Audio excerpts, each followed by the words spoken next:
পাকিস্তানের একজন মৌলভী সাহেব যখন বিয়ে পড়াতে গেলেন তখন তিনি বুঝলেন এখানে সবকিছু যেন অস্বাভাবিক লাগছে। মূলত এটি কোনো সাধারণ বিয়ে ছিল না, এটি ছিল এক উচ্চ সম্প্রদায়ের জিন জাতির বিয়ের অনুষ্ঠান। তারপর সেই মৌলভী সাহেবের সাথে যা ঘটেছিল তিনি তা আজও ভুলতে পারেননি।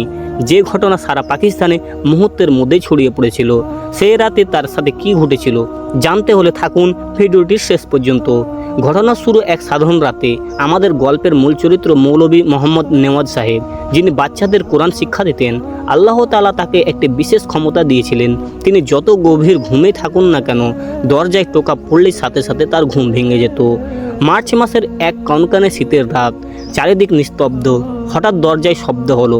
মৌলভী সাহেব ঘুম থেকে উঠে ঘড়ি দেখলেন, সময় তখন ঠিক 11:21। দরজায় তৃতীয়বারের মতো শব্দ হলো এবং কেউ একজন তার নাম ধরে ডাকলো। দরজা খুলেই তিনি দেখতে পেলেন দুজন অচেনা যুবক দাঁড়িয়ে আছে। তাদের আবদার ছিল খুব অদ্ভুত। তারা বলল, মৌলভী সাহেব, আমাদের এখানে একটি বিয়ে পড়াতে হবে, তাই আপনাকে নিতে এসেছি। মৌলভী সাহেব অবাক হয়ে বললেন, আমি তো আপনাদেরকে চিনতে পারছি না। তারা নিজেদের পরিচয় দিল। একজনের নাম জানজার আর অন্যজনের নাম ইফাক। নামগুলো শুনে কেমন যেন অদ্ভুত লাগলো।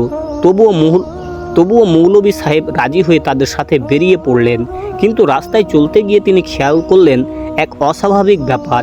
যুবক দুটি এত দ্রুত হাঁটছিল যে মৌলভী সাহেবের তাল মেলাতে কষ্ট হচ্ছিল। তার জন্য বারবার তাদের থামতে হচ্ছিল।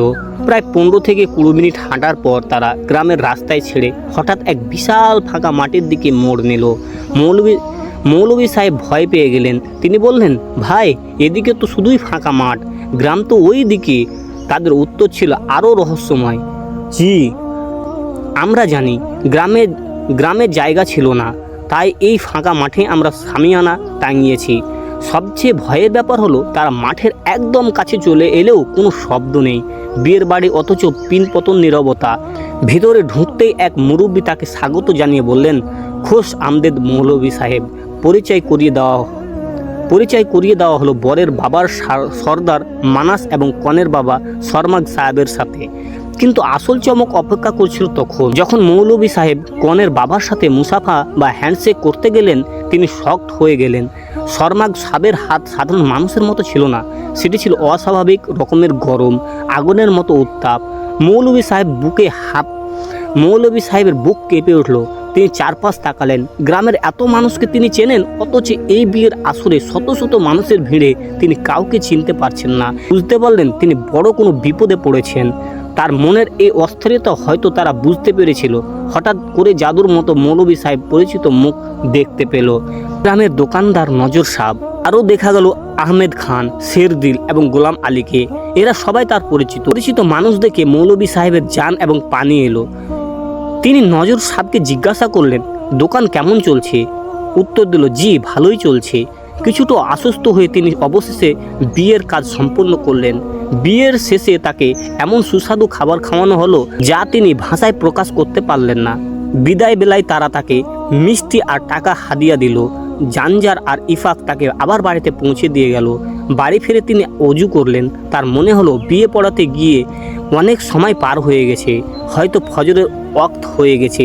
তিনি নামাজের জন্য প্রস্তুত হতে ঘড়ির দিকে তাকালেন। ঘড়ির দিকে তাকিয়ে তিনি নিজের চোখে বিশ্বাস করতে পারলেন না।